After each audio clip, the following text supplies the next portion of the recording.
लोकप्रिय अध्यक्ष माननीय Shri Devendra Mishra ji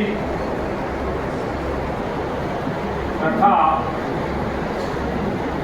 civil bar association के अध्यक्ष देवेंद्र दुबे जी, भूपेंद्र सिंह महासचिव, अजय पांडे महासचिव, सत्यप्रकाश पांडे जी, बीएन सिंह जी, बीएन सिंह, शिवकुमार तिवारी जी, शिवबचन सिंह जी, राजेंद्र चौधरी, अवधेश तिवारी, मनोज राय, विवेकानंद यादव, रामकृष्ण यादव, रजनीश पांडे तथा हमारे मंच पर विराजमान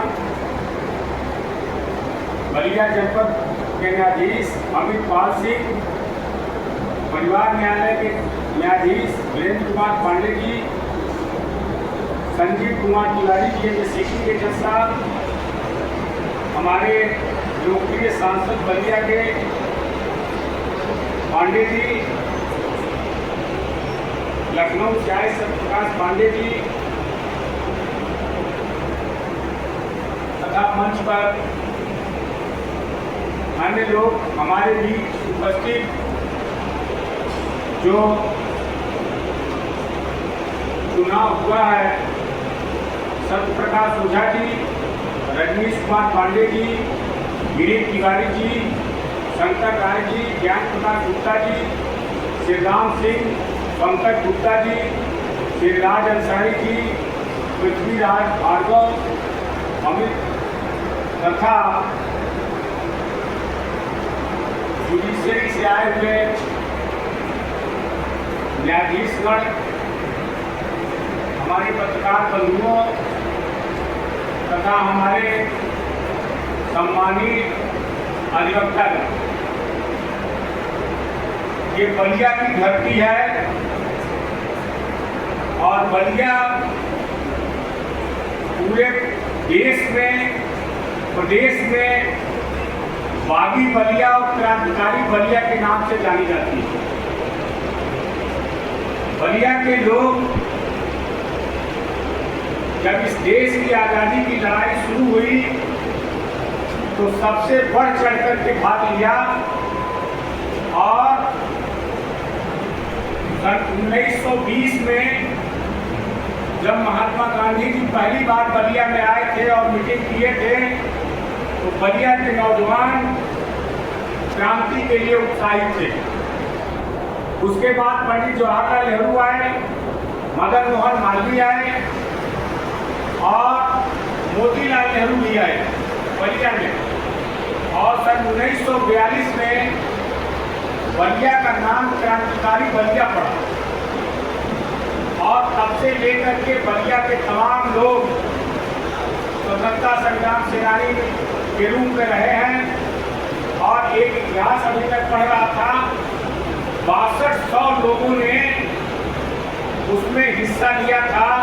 बाकी तो बहुत लोग लिए थे लेकिन जो मेन थे उसमें 6200 लोगों को बताया है और चित्तू पाड़े जी को सबसे मेन बताया। तो हमारे संयोजक महोदय ने जो संचालन कर रहे थे कहे कि बलिया का एक अलग इतिहास है और इस बलिया को क्रांतिकारी बलिया इसलिए कहा जाता है कि ये कभी सत्ता के पक्ष में नहीं रही, हमेशा ये सत्ता के विरोध में रही है और ये बात बिल्कुल सत्य है। अब चंद्रशेखर जी यहाँ के कई बार एमपी चुने गए, प्रधानमंत्री भी रहे, लेकिन सत्ता से दूर रहकर के उन्होंने राजनीति किया और तब जाकर के सत्ता के पक्ष में आए थे, सत्ता में आए थे। तो यहाँ के जो लोग हैं उनका स्पष्ट वार्ता, शब्दों में स्पष्ट वार्ता होती है और बहुत स्पष्ट शब्दों में बोलते हैं। ये गुरु मुनि की धरती है। मैं उनको एक बार प्रणाम करता हूँ। आपने, हमारे अध्यक्ष मिश्रा जी ने मुझको यहाँ बुलाया, पांडे जी ने मुझको यहाँ बुलाया और हमारे मंत्री जी ने मुझको यहाँ बुलाया। मैं सबको अभिनंदन करता हूँ, स्वागत करता हूँ और एक बार धन्यवाद देता हूँ कि मुझको आपने बलिया की धरती पर बुलाने का प्रयास किया। दोस्तों, बार काउंसिल से आप लोगों की बहुत अपेक्षाएं हैं, लेकिन बार काउंसिल के द्वारा जो काम किया जा रहा है उसकी जानकारी आप लोगों को बहुत कम है। पहले बार काउंसिल में जो विकल्प क्लेम मिलता था वो 10,000 रुपया था, लेकिन आज बार काउंसिल किसी भी अधिवक्ता की बीमार पड़ने पर 25,000 रुपये तक की एड देती है, और किसी गंभीर बीमारी से अगर वो बीमार है तो 50,000 रुपये तक देती है। एक्सीडेंटल क्लेम भी अब बार काउंसिल दे रही है। अगर किसी अधिवक्ता का एक्सीडेंट हो गया और उन्होंने क्लेम किया है तो उसका भी एक्सीडेंटल क्लेम बार काउंसिल दे रही है। पहले 60 वर्ष के अधिवक्ताओं को 3 लाख रुपये तक का, पहले तो 1.5 लाख था, फिर 3 लाख हुआ, और अब 70 वर्ष के अधिवक्ताओं को मरने पर न्यासी समिति, कल्याण निधि न्यासी समिति 5 लाख रुपया देती है, जो लखनऊ से देता है, और 70 के बाद अगर अधिवक्ता मरता है तो 3 लाख रुपया हमारी बार काउंसिल देती है, अगर अध्यक्ष और मंत्री संस्तुति करके लिख देते हैं। तो ये सब बातें हैं, आप लोगों को जानकारी होना चाहिए, क्योंकि हम देखते हैं कि पूर्वांचल से बहुत कम ही मेडिकल क्लेम या अन्य क्लेम जाते हैं। ये देखना चाहिए, अगर आप बीमार हैं, एक्सीडेंट हो गया, कोई क्लेम हो गया, बात हो गई, तो बार काउंसिल से सहायता लेना चाहिए, क्योंकि पश्चिम के लोग आपसे चौगुना सहायता लेते हैं। वहाँ के लोग काफ़ी जागरूक हैं, लेकिन हमारे पूर्वांचल के लोग पता नहीं क्या बात है कि वो लोग फार्म भरते ही नहीं है और वहाँ भेजते ही नहीं। अगर भेजते भी हैं तो किसी से कारोबार भी नहीं। यह हम निवेदन आपसे करते हैं कि आप अपने अधिकारों को जानें और बार काउंसिल से लाभ लें।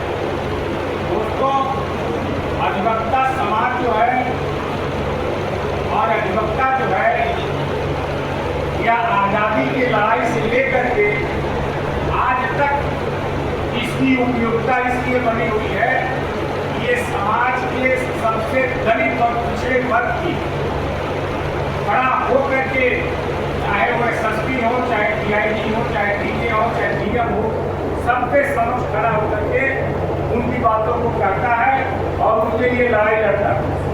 इसलिए अधिवक्ता की उपयोगिता आज भी आबादी बढ़ने के बाद भी और अधिवक्ताओं के लोक संख्या बढ़ने के बाद भी आज भी अधिवक्ता की उपयोगिता कम नहीं है। अगर आप मेहनत से, ईमानदारी से वकालत करते हैं तो इसमें कहीं दो राय नहीं है कि समाज आपकी इज्जत करता है, चाहे वो किसी भी वर्ग के लोग। ये आज अधिवक्ता ही एक ऐसा प्राणी है जिसको क्लाइंट ला करके एक सादे और पेपर पर दस्तखत बना देता है और उसका उपयोग अधिवक्ता जैसे चाहे वैसे कर सकता है, लेकिन वो अपने भाई और बाप के ऊपर विश्वास नहीं करता है, वो उनको दस्तखत बना करके नहीं देता। आप अपनी मर्यादा को समझें कि समाज में आपकी बहुत बड़ी उपयोगिता है और समाज आपको दर्पण की तरह देखता है।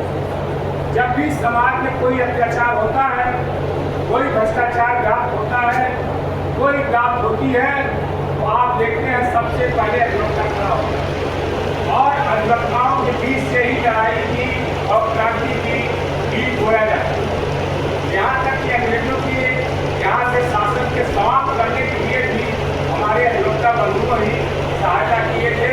उसके पीछे तो लगा हुआ फोटो महात्मा गांधी जी लाए थे, सुभाष चंद्र बोस थे, अटल जी थे, तमाम लोग अधिवक्ता थे जिन्होंने इस देश को आज़ाद कराया।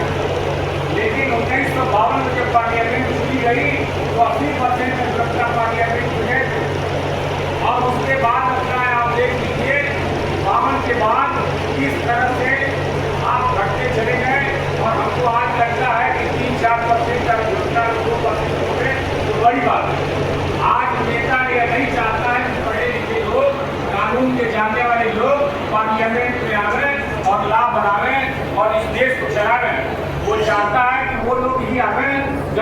कहूँ तो उसको केवल हाँ बातें बिल्कुल हमारे नेता सही कर रहे हैं, लेकिन लंबा तर्क करता है जिसके लिए राजनीतिक पार्टियां उनको पसंद नहीं करती।